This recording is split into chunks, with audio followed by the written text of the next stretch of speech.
The role of a homeschool mom can be all-encompassing, and we can very easily and quickly lose our identity in just being a homeschool mom.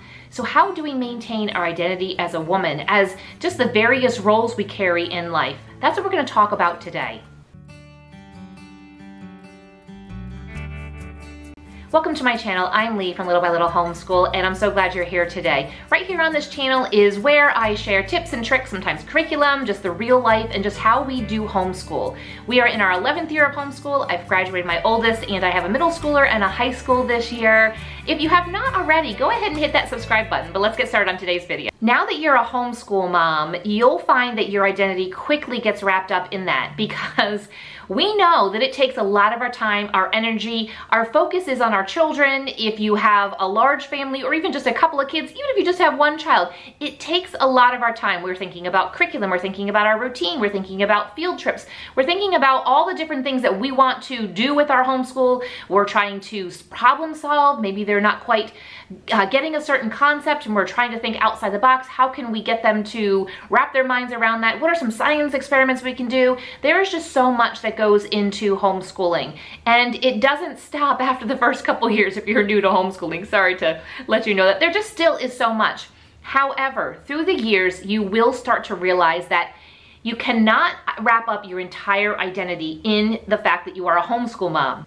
One of the things that can lead to is burnout, and I can talk about that a bit more in another video, but today I want to talk about maintaining your identity through the homeschooling years. Let's imagine that you are meeting somebody for the first time and they ask, oh, what do you do? And you just respond usually with, I'm a stay-at-home mom, or I'm a homeschool mom, and the person will maybe ask some questions or might probe a little bit, but they really don't think of you beyond just being a homeschool mom. Now, what if you get together with some other homeschool moms? Say it's the first time you meet up with some other moms and you're introduced. You all kind of have this commonality. You all know that you're a homeschool mom. And often, unfortunately, it doesn't come up anything else what we ask about. So we'll meet a new homeschool mom and we'll say, oh, so what kind of curriculum do you use? How old are your kids? We only talk about our children. So I do want to challenge you in this, that when you make new homeschool mom friends, ask them, what do you like to do in your spare time? How do you like to spend your time? What are your hobbies? Can you imagine as a homeschool mom, someone asking you that? I just would feel so like, wow, somebody actually cares about me, not necessarily how I do homeschool or what am I doing for this subject? How did my days kind of look? Can you imagine just how good that would feel to you if someone asked, what do you like to do in your spare time? What are your interests? What are your hobbies? So I'm gonna challenge you to go ahead and ask homeschool moms, even if this isn't the first time you've met them. They're friends of yours. Maybe you kind of know what their hobbies and what they like to do, but I encourage you to ask them what they like to do. That's also a way to make us think like, well, what are my interests? So I'm gonna ask you that. What are your interests? What do you like to do? That is a way of helping us to maintain our identity. We have so many different roles in life, okay? So we've got down that we're a homeschool mom, where most likely most of us are wives. We're a daughter of somebody. We are a sister possibly. We are a friend. We're obviously just a mom. We're also a mom as well. So we do have that role of just motherhood, not just educating our child. But before you started homeschooling, most likely somebody would ask you, what do you do? What is your job? And that's pretty much what they're trying to ask, is what do you do for a living? We tend to identify ourselves in our society and culture as what we do for a living, but I think that our identity goes way beyond that. That's another topic. I want you to start with identifying those different roles that are important to you in your life. Narrow them down to just a couple. Then when you have those roles figured out, try to figure out, where do each of them play? Where do they fit into my everyday life? And I want to encourage you, I know that as a homeschool mom, especially when I had 3 younger children, that took up so much of my time and my energy, just the day in and day out, not just being home with them, but also being in charge of their education. And we can very easily lose one of those roles, and that is the role of a wife. And I have been guilty of that as well. Because, here you have these couple of kids. So I had 3 kids, I, needed diaper changes, need to teach them how to brush their teeth, get them to bed, and all these things. And I'm like, to my husband, I'm like, you don't need your diaper change, you don't need your toothbrush, you can do all these things on your own. And kind of, left him a little bit on his own. I know a lot of husbands can feel like that.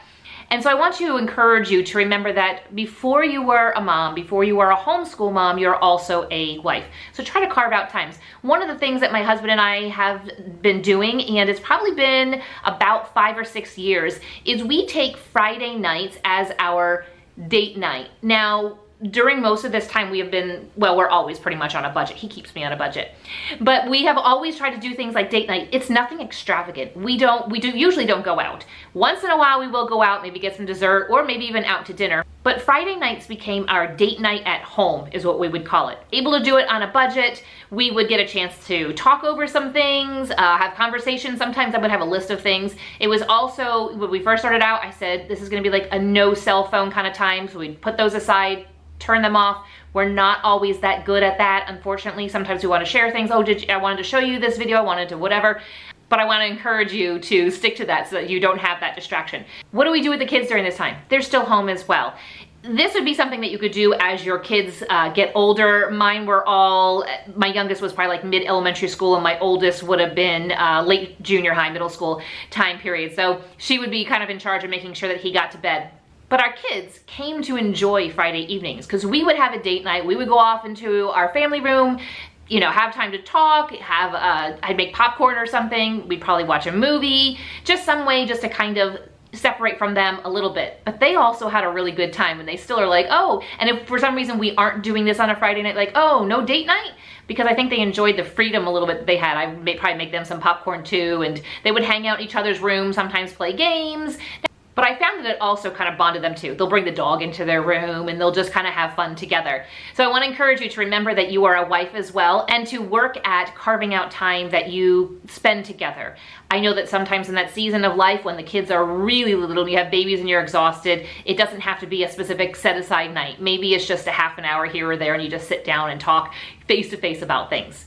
Okay, so now think about all those other different roles. Don't lose those in your time as being a homeschool mom, because we know that it just takes up a lot of our time. And that's okay, because we know that we are doing something good. We have a vision, we have goals for our family and for our children, and we are working them towards that. So our time is not being spent on something that is meaningless or frivolous. And that's, I feel like we can often lose our identity and say, well, I'm a homeschool mom, I'm doing this great thing. I'm, you know, raising these kids for the kingdom of God. I'm teaching them biblical truths. I'm teaching them to, you know, be a good citizen. You know, I'm teaching them all these things. And yes, those are all good things, but don't lose who you are as well.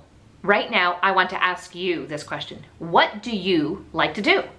How do you like to spend your free time? What kind of things do you do that gives you life, that gives your mind maybe just a little bit of an emotional, a mental break? What is it that you like to do? I want you to stop right now and I want you to think about that. What do you like to do? Maybe your life is so full with homeschooling and all the things that have to go with being a mother and being a stay-at-home mom, and you feel so overwhelmed. How am I supposed to add something else to my life? I'm not asking you to take up a photography career. I'm not asking you to take up, learn how to do pottery, but maybe if that is something you want to do, go ahead and do it. But I'm not asking you to add something that's going to take a lot of your time. Just what is something that you like to do? Do you like to knit? Or maybe you'd like to learn to knit. Add that into your day. That doesn't have to take a lot of time. Do you like to read? Do you like to write? Do you like to work out? Whatever it is, think about the things that you like to do. And purposely carve time out of your day, your week, your month, whatever that hobby, whatever that interest is, however much time it takes, carve it out, write it on your calendar. Maybe you just like to take a walk every day. Go and do that. Put it in your rhythm, your schedule for the day or something. Say at 8 o'clock, I take a walk every single morning, or in the evening after dinner, I take a walk. Whatever it is, fit that into your calendar. I find that if it is not written down, if it's not something that is fit into the schedule, whatever it is you have going on during the day, it's not gonna happen. Because as moms, we tend to put aside those things that are just for us, because we don't think that they're as important. But taking a walk can be just as important as something else that you're doing, because it gives you, the mom, a mental break. It brings you back to your family more refreshed. Maybe you're sitting here thinking, I don't know what I like to do. I want to encourage you to think about that. What is something that you've always wanted to do, you know, within reason, within your budget and your time constraints? What is something you would like to do? I encourage you to go ahead and do that. You want to write a book? Start writing a book. Even if it doesn't come to fruition, you don't get all the way through the book, just having that creative space will do so much for you. Maybe the answer to that question of what you like to do is something that was before you started homeschooling. Maybe you've been homeschooling for a couple of years and I ask you, what do you like to do? And you think back to your time before homeschooling, because any of that time that you would have spent doing that hobby or that interest is now filled with homeschooling. And you think to yourself, I don't really know that I like to do that anymore. That's fine too. There are seasons in life for all kinds of things. There's seasons in life when you're at home with little ones, or seasons in life when you have an empty nest, and all in between. There can be seasons when you have certain interests, and there can be seasons when those just aren't really interesting to you anymore. I found this for myself. Just recently I said to my husband, you know, I don't really feel the need to plan parties anymore. I was a huge party planner. My kids' birthday parties, just all kinds of things. I would just randomly have parties at our house. Christmas parties, they would just be random get-togethers. I just always had felt the need to plan parties. For probably about 10 years, we became known as the house that hosted a lot of get-togethers. And that was great. That was my outlet. That was my way of releasing some creativity, giving me some type of focus, project kind of oriented is kind of how I work. But I said to James just the other day, you know, I don't feel this need, this urge, this desire to, you know, plan all kinds of things. I don't mind having a family over for dinner, but I don't feel like planning anything big anymore. And that has just slowly happened over the course of especially the past couple of years. I just don't really feel that desire to, and that's okay. At first I was a little bit sad, and then I realized, well, that's okay. I mean, if I need to plan a party, I remember all of the things that I used to do, and it comes very easily and naturally to me, but I just don't feel that anymore inside me. I have some other interests, some other things that I am doing as well. I think one of those things that's taken that time is the fact that I actually have the privilege of working with new homeschool moms. If you have just started homeschooling, or you're a couple years in, or even maybe you're like, you know, neck deep in it and you're feeling overwhelmed, I have a homeschool coaching program that I get to work with all kinds of moms in getting their homeschool set up, or getting their homeschools, you know, reoriented, refocused in a good direction. If you're interested in that, I'll drop a link in the description below. But right now, that has taken, you know, some of my interests, some of the time that I would have spent doing other things on doing that instead. So that's just an example from my own life, is to also understand that there are seasons that you might have certain things you're interested in. Maybe you're really interested in tennis for a few years, and then you're like, oh, I'd rather take up knitting. You know, whatever it is, whatever the interest is, whatever you want to learn. And I keep bringing up knitting because there were quite a few years there that I did a bunch of knitting. I just really wanted to learn how to knit. I wanted something that I could do with my hands and feel creative. I was, you know, home with the kids a lot. They were younger. And so I learned to knit. And that's how I spent a lot of my free time, was just knitting. And that was a really great creative interest that I had for many years. And everybody I know now has a scarf. I really wasn't that good at knitting. It just was, to me, it was fun. It was a bit of a challenge. And I never quite got past making scarves, and that's okay. I think that's, you know, again, that's an interest that came and went. I still have all of my stuff. I can jump back into it if I want to, but I think that's why I keep bringing up knitting. I don't know. Maybe I'm trying to tell you to try to take up knitting too. It's actually really fun. Another great thing is to recognize when you as a homeschool mom need a break. And this is where some type of hobby, some type of something else will help you out. Recognize when you're starting to get frazzled and think, have I taken some time for myself? Have I gone and done whatever this is, this other side thing that makes me feel like a person, that reminds me that I'm also a woman who has interests, who has things that they like to do.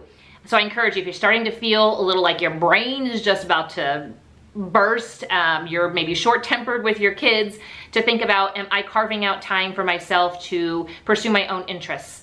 The thing about this also, there is a benefit to it. When your children see that mom isn't just mom, she actually is a person who has thoughts and opinions and desires and abilities and talents and takes time to pursue those things, it encourages them to continue to do those things too. We often think, like young kids, they try out different things, and we forget that as moms, as women, I can still pivot, I can change direction, I can try out new things. And I think it's so good to be able to teach our children that, you know, women who are home with their kids have other things that they can do. And I think it encourages them to try new things and to do new things. If they say, hey mom, at 50, went and changed careers or started a career or started this hobby or opened this shop on Etsy, whatever it is, they're like, it doesn't mean that my life is done and over with when I am done with my formal education years. It means I can continue to learn, I can do new things, I can step out into new territory and try new things because I saw mom do it when I was growing up.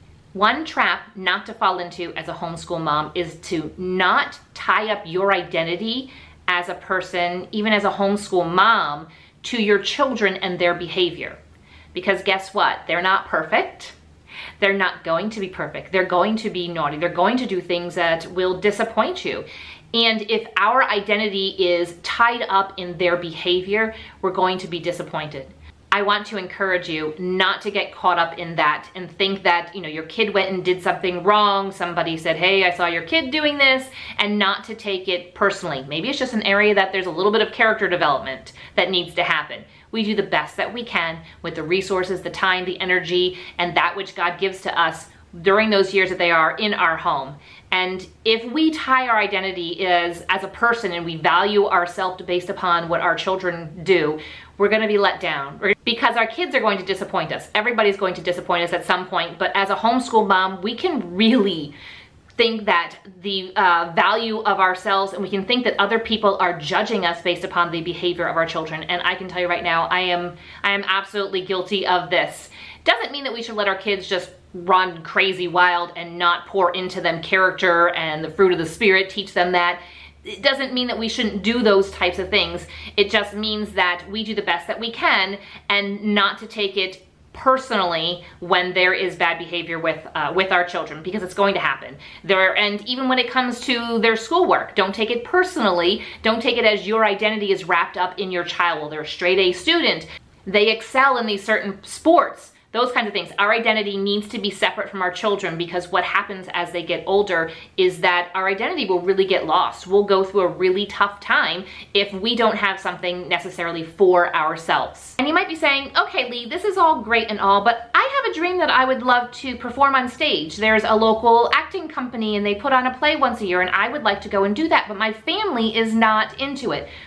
What do we do when our family begins to resist the different opportunities that we feel we'd like to add to our life? Well, the first thing would be to evaluate. Is this opportunity, is this interest that you're pursuing, is it something that's going to require a lot of time? Is it going to take away from what your commitments are as far as a wife, as a mom, as a homeschooling mom, and all the different commitments that you might have? Is it going to take away from those that are important, those that you need to stick with? If so, then possibly maybe their concerns are valid and you need to look into that. But if this is something new, if your identity is completely with your family and your children and you do everything for them and they are so used to you always being around, not having anything that you do besides raising them, then yeah, they're probably gonna have a little bit of trouble with you now saying, I'd like to get this part-time job. It's just gonna be on Saturday afternoons to help a friend out at her shop. They might be resistant to that. But if it's not going to interfere with your roles of raising your children, and encourage you to talk with your family. I mean, if this has something to do with your husband, then you definitely need to sit down and have a conversation, a heart-to-heart with him.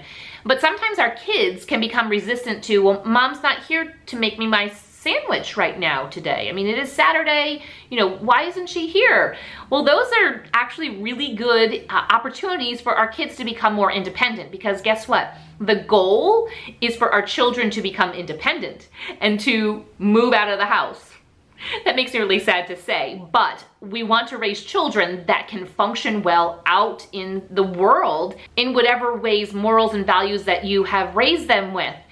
But what happens if they move out, if they move on and they're so used to mom doing everything and not having something separate? It's actually inhibiting, it's holding them back a bit. So I want to encourage that if there's a little bit of resistance to what you're doing, talk about it, explain what you're doing. After, of course, taking a look to see if this time commitment is something that's going to interfere greatly with the rest of your life. Make some adjustments, ask them to make some adjustments. It might be hard at first, but But once they see, wow, okay, mom is a little bit happier. She's got some joy, she's got a little pep to her step, you know, your family starts to see that you having something separate just brings you joy. It's going to make them want to allow you to have more time, because when our hearts are full as homeschool moms, when we feel like we have some type of identity outside of being a homeschool mom, it really will carry over into the way we parent and into the way that we do homeschooling with our family. I hope that encourages you to think outside of your identity, your role as a homeschool mom, and to remember that underneath that, before that, and even after you're done homeschooling, you are still a woman who has interests, who has talents, who has abilities, who has ways that you can add to the world, that you can contribute. Maybe it's volunteering and helping out people. Go and do those things. Pursue those things now, because it will help your family to see you as a person outside of being a homeschool mom, and it will also give you a safe place to land when your homeschool mom career is done, when your kids have moved out and moved on, and this main role of being a homeschool mom is no longer your main role. Of course, we don't stop being a mom, but that kind of changes a bit too. However, I just want to encourage you to think, what do I enjoy doing? What is something that I could pursue right now that's within reason, within my time and my budget, that I could do now that will bring joy to my heart, so that when I go to homeschool my kids, when I'm as a wife and a mom, I have that joy to then pass on to my children. When we have a full pitcher, we can pour out from a full pitcher. If our pitcher is empty, we don't have anything to pour out to them. Another part of your identity I don't want you to lose is that of being a friend. Don't lose touch with friends just because you're homeschooling. Get together, whether it's another homeschool mom or another mom who doesn't homeschool, get together without your kids. Spend time with other women. Stay connected with friends. Sometimes friendships will come and go, seasons will come and go, and that's okay. But get together with the ones that you really feel connected with. Even if it's just one woman, get together with her for coffee, go for a walk, go on a hike, you know, whatever it is, go to a movie, whatever it is that you guys connect over, do those things. So I want to encourage you, spend time with friends as well, even if you aren't a super social, extroverted type of person. Find that one friend that you can connect with during this season and just send her a text right now and say, hey, do you want to get together for coffee? You want to go for a walk? Do you want to come over? I don't know, make some type of arrangements so that you can get together regularly. Write it on your calendar. See if you can get together with this one friend more often, or a variety of friends. You know, one week you get together with one friend. Maybe a few weeks later get together with another friend. Make your rounds. But I want to encourage you to maintain friendships with other women, because they will encourage you in all different aspects of your life. I'd love to hear from you. What are some of the things that you enjoy doing, your hobbies? Or tell me about how you have kept your identity outside of being a homeschool mom down in the comment section below. Thanks for being here, and we'll see you next time.